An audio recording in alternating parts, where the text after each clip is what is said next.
जिले में बढ़ती गर्मी को देखते हुए जिले के जिम्मेदार नागरिक और मीडिया साथियों के द्वारा पियाऊ घर की स्थापना की जा रही है। इसी के तहत बस स्टैंड में अंतर्राष्ट्रीय मानवाधिकार सुरक्षा संगठन मुगेली इकाई के द्वारा पियाऊ घर की शुरुआत की गई है।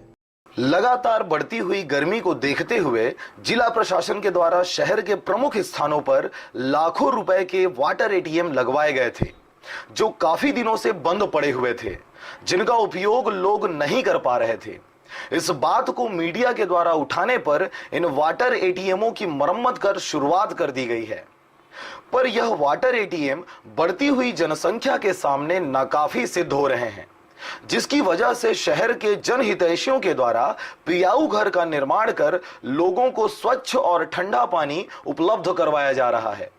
सोमवार को मुगेली के नया बस स्टैंड परिसर में अंतर्राष्ट्रीय मानवाधिकार सुरक्षा संगठन मुगेली इकाई के द्वारा पियाऊ घर की स्थापना की गई, जिसका उद्घाटन नगर पालिका अध्यक्ष अनिल सावित्री सोनी द्वारा किया गया।